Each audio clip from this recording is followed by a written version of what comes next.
class 6 ৰ 8 number পাঠৰ পৰিসীমা আৰু কালি লেসনটোৰ নিজে কৰি চোৱা পেজ নম্বৰ 159 ত থকা অংক কেইটা কৰোৱা হা ইয়াৰ 1 নম্বৰ কোৱেশ্চনটো আমাক কি কৈছে তলৰ চিত্ৰ কেইটাৰ প্ৰতিটো বাহুৰ জোখ দিয়া আছে পৰিসীমা নিৰ্ণয় কৰা এই চিত্ৰ কেইটাত বাহুৰ দিশ দিয়া আছে পৰিসীমা নিৰ্ণয় কৰিব লাগে আহাচোন আমি সমাধান কৰো 1 নম্বৰ চিত্ৰটো পৰিসীমা কি হ'ব পৰিসীমা মানে কি আছিল ইয়াৰ চাৰি সীমাটো হয় নাই তোমালোকক বাহু কেইডালৰ জোখ দিয়া আছে বাহু কেইডালৰ জোখ আমি যোগ কৰিলে কি পাম এই চিত্ৰটো পৰিসীমা পাম এৰ উত্তৰ কি হ'ব এই চিত্ৰটোৰ পৰিসীমা কি হ'ব ইয়াৰ গুটেই কেইডাল বাহু যোগ কৰি দিয়া এডাল বাহুত কি আছে 4 সেন্টিমিটাৰ যোগ এফালে আছে 4 যোগ এফালৰ পৰা কৰি যোৱা 4 কেডাল বাহু আছিল এডাল দুডাল 3 4 5 6 7 1 2 3 4 5 6 7 গতিকে ঠিকে আছে এই গুটেই কেইটা যোগ কৰিলে আমি কি পাম এই চিত্ৰটোৰ পৰিসীমা পাম এই গুটেই কেইটা যোগ কৰিলে আমি পাম 22 সেন্টিমিটাৰ তোমালোকৰ এককটো দিয়া আছে সেন্টিমিটাৰ ইয়াত সেন্টিমিটাৰ লিখি দিবা এটোৱে হল তোমালোকৰ আনসাৰ এই চিত্ৰটোৰ পৰিসীমা উলিয়াবলৈ কৈছে একে পৰিসীমা মানে কি ইয়াৰ চাৰি সীমাটো ইয়াৰ বাহুবোৰৰ যোগবোৰ আমি যোগ কৰি দিলে কি পাম এই চিত্ৰটোৰ পৰিসীমা পাম আহাচোন আমি কৰো বিৰ সমাধান এই বি চিত্ৰটোৰ পৰিসীমা কি হ'ব আটাইকেইডাল বাহু যোগ কৰি দিয়া এফালৰ পৰা যোগ কৰি দিয়া ইয়াত লৈছো 11 সেন্টিমিটাৰ নিলিখো 5 যোগ 3 যোগ 4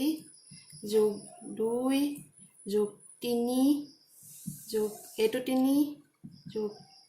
3 যোগ 2 4 3 যোগ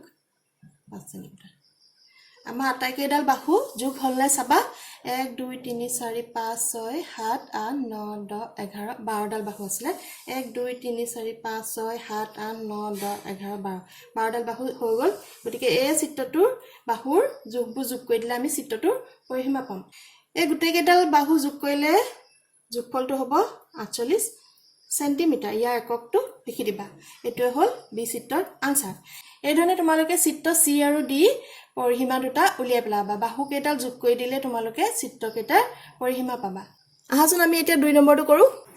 2 নম্বৰ কোৱেশ্চনটো কি কৈছে এটা আয়তৰ দিশ 60 সেন্টিমিটাৰ আৰু প্ৰস্থ 20 সেন্টিমিটাৰ হলে ইয়াৰ পৰিসীমা উলিওৱা আহাচোন এটো আমি সমাধান কৰো আমাক দিশ কিমান দিয়া আছে এটো লিখি লোৱা দিশ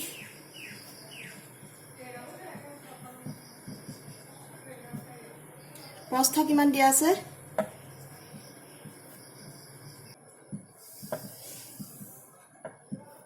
আমি আগৰ ভিডিওত আয়তৰ পৰিসীমা সূত্ৰটো কি পাইছিলো আয়তৰ পৰিসীমা মানে কি আছিল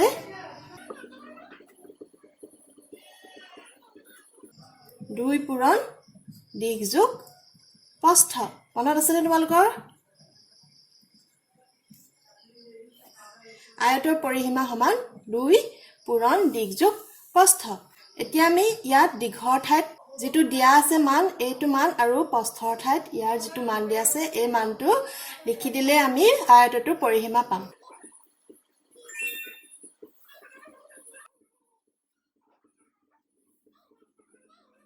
এটোৱে হল তোমালোকৰ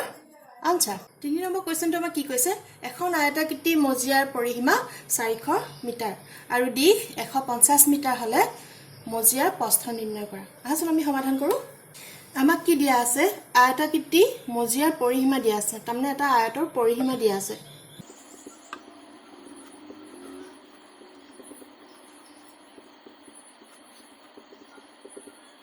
এতিয়া আমাক সুধিছে প্ৰস্থ কিমান আমি আয়তৰ পৰিসীমা সূত্ৰটো কি পাইছিলো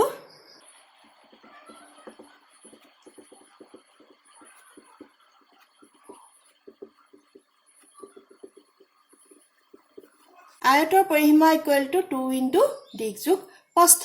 এই কথাটোকে আমি এনেকৈ লিখিব পাৰোনে বা আমি এনেকৈ লিখিব পাৰোনে এই দিশ যোগ প্ৰস্থটো এফালে লিখি দিও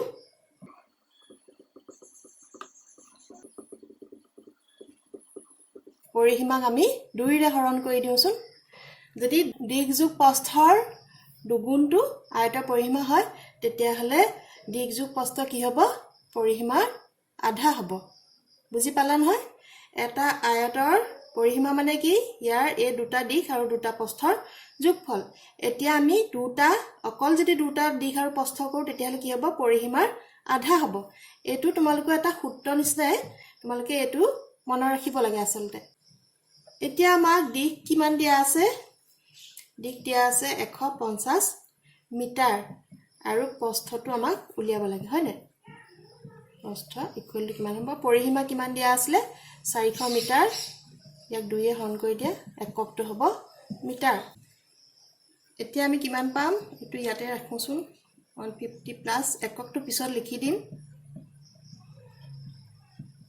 400ক 2 এ হৰণ কৰিলে আমি কিমান পাম 200 মিটাৰ পাম এতিয়া আমি কি কৰিম প্ৰস্থটো ইয়াত ৰাখো এই 150 টো ইয়াৰ পৰা বিয়োগ দি দিও প্ৰস্থ ইকুৱেল টু কিমান হ'ব এটো এফালে নি বিয়োগ দি দিও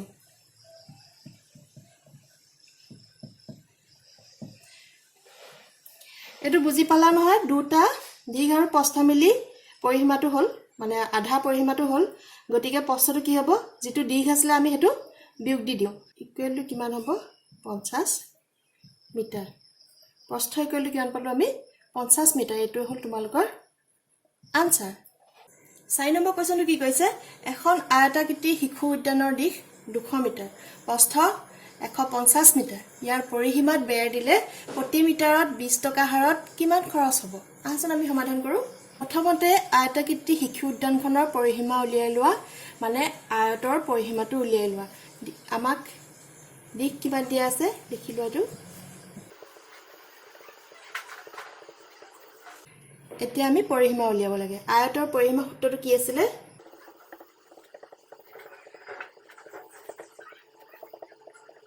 আয়তৰ পৰিসীমা ইকুৱেল টু 2 * দিশ যোগ প্ৰস্থ এতিয়া আমি কি কৰিম দীঘৰ ঠাইত দীঘৰ যোগটো আৰু প্ৰস্থৰ ঠাইত প্ৰস্থৰ যোগটো লিখি দিম দিশ 200 মিটাৰ যোগ প্ৰস্থ 150 মিটাৰ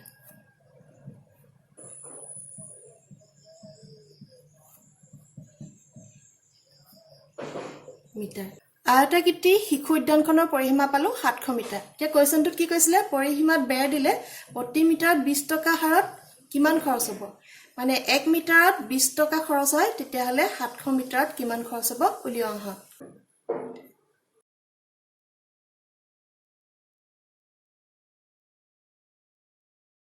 1 মিটাৰ বেৰ দিলে খৰচ হয় 20 টকা এতেকে 700 মিটাৰ বেৰ দিলে খৰচ হয় 20ৰ লগত আমি 700 টো পূৰণ কৰি দিব লাগিব হয় না ইমান টকা ইকুৱেল টু কিমান হ'ব 14000 টকা এটো হ'ল তোমালোকৰ আনসাৰ কোৱেশ্চন 5 টো আমাক কি কৈছে 36 সেন্টিমিটাৰ পৰিসীমাযুক্ত এটা সুষম ত্ৰিভুজ আৰু এটা সুষম চতুৰ্ভুজৰ বাহুৰ জোখ নিৰ্ণয় কৰা আহাচোন আমি সমাধান কৰো ইয়াত আমাক পৰিসীমা দিয়া আছে তাৰ পৰা আমি সুষম ত্ৰিভুজটোৰ আৰু সুষম চতুৰ্ভুজটোৰ বাহুৰ জোখ নিৰ্ণয় কৰিব লাগে সুষম ত্ৰিভুজ মানে কি আৰু সুষম চতুৰ্ভুজ মানে কি মই ইয়াৰ আগৰ ভিডিঅত তোমালোকক ভালকে বুজাই দিছিলো হয় নাই যদি তোমালোকে চোৱা নাই তেতিয়াহলে মোৰ ভিডিঅটো চাই লবা মই ওপৰত লিংকটো দি দিম এতিয়া সুষম ত্ৰিভুজ মানে কি আছিল যাৰ তিনিওডাল বাহু সমান আৰু সুষম চতুৰ্ভুজ মানে কি আছিল যেটো চতুৰ্ভুজৰ চাৰিওডাল বাহু সমান যেটো ত্ৰিভুজৰ তিনিওডাল বাহু সমান সেই ত্ৰিভুজটোৰ নাম কি আছিল সমবাহু ত্ৰিভুজ হয় নে এতিয়া আমি এই সমবাহু ত্ৰিভুজটোৰ এটা বাহুৰ জোখ নিৰ্ণয় কৰিব লাগে যেতিয়া পৰিসীমা 36 সেন্টিমিটাৰ হয় আহাজন আমি কৰো পৰিসীমা কিমান দিয়া আছে লিখি লোৱা প্ৰথমতে আমি সুষম ত্ৰিভুজ মানে সমবাহু ত্ৰিভুজৰ পৰিসীমা কিমান পাইছিলো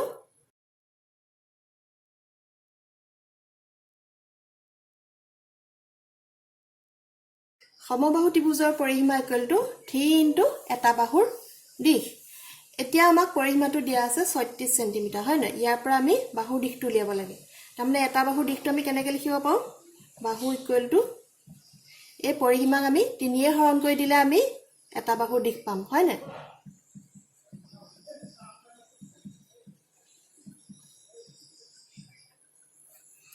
ইয়াত ত্ৰিভুজৰ পৰিসীমা মই শৰ্টকে পৰিসীমা বুলি লিখিছো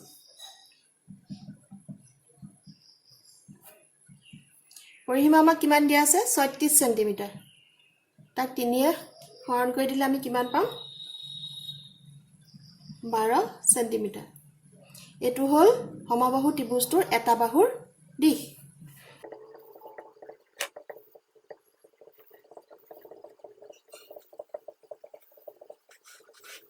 আমি সুষম ত্ৰিভুজটোৰ এটা বাহুৰ দিশ উলিয়ালো এতিয়া আমি উলিয়াব লাগে সুষম চতুৰ্ভুজটোৰ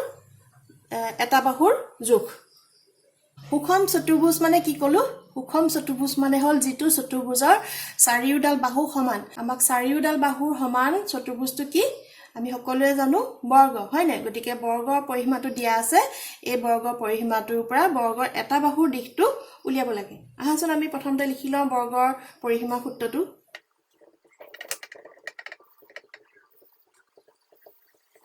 বৰ্গৰ পৰিসীমা কিমান আছিল 4 * বাহু এতিয়া আমি অকল এটা বাহু দিশ উলিয়াবলৈ হলে কি কৰিব লাগিব পৰিসীমাটোক আমি 4 ৰে হৰণ কৰি দিব লাগিব বা এনেকৈ লিখিব পাৰো বা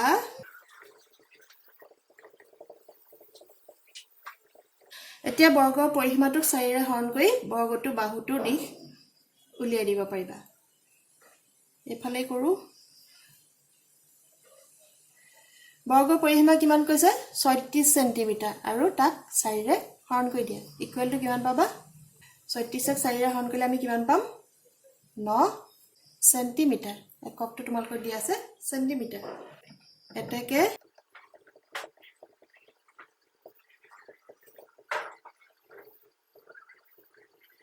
এই দুটাই হল তোমালোকৰ আনসাৰ 6 নম্বৰ কোৱেশ্চনটো কি কৈছে এটা সুষম পঞ্চভুজৰ পৰিসীমা 125 সেন্টিমিটাৰ ইয়াৰ প্ৰতিটো বাহুৰ জোখ কিমান সুষম পঞ্চভুজ মানে কি আছিল যিটো পঞ্চভুজৰ প্ৰতিডাল বাহু সমান জোখৰ হয় সুষম পঞ্চভুজৰ পৰিসীমা সূত্ৰটো আমি কি পাইছিলো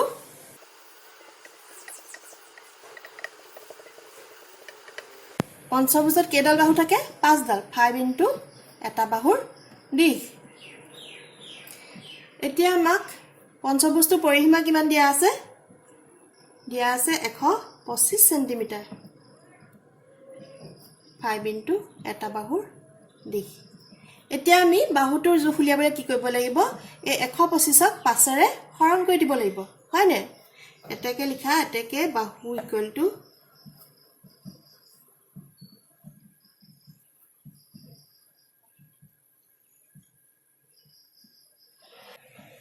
এতেকে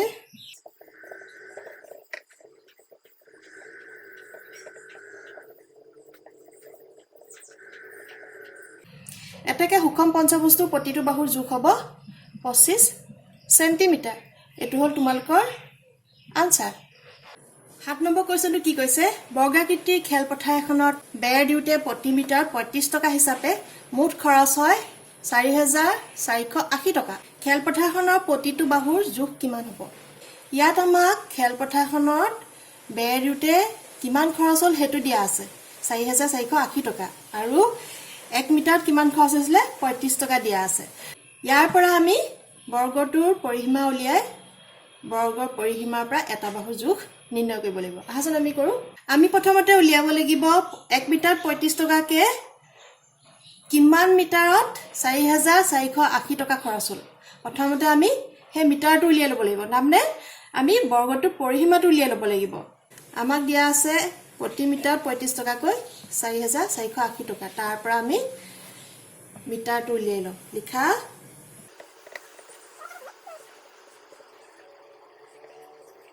35 টকা খৰচ হয় 1 মিটাৰ বেৰ দিউতে এতেকে এটকা খৰচ হ'ব 35 ভাগৰ 1 মিটাৰ বেৰ দিউতে এতেকে 4480 টকা খৰচ হ'ব কেতিয়া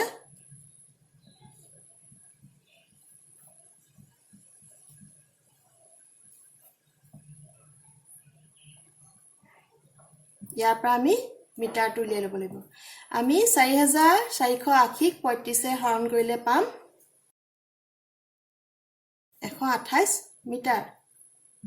বৰ্গাকৃতি খেলপথাৰখনৰ পৰিসীমা কিমান 128 মিটাৰ বুজি পালা নহয় এইখন এখন খেলপথাৰ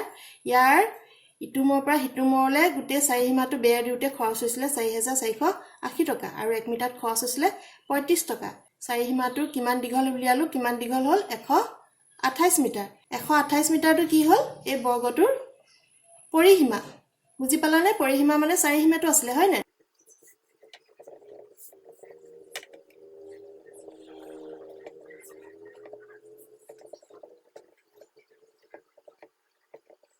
গতিকে বৰ্গাকৃতি খেলপথাৰখনৰ পৰিসীমা 128 মিটাৰ আমি বৰ্গটোৰ এতিয়া পৰিসীমা পালো ইয়াৰ পৰা এটা বাহুৰ দিশ নিৰ্ণয় কৰিব লাগে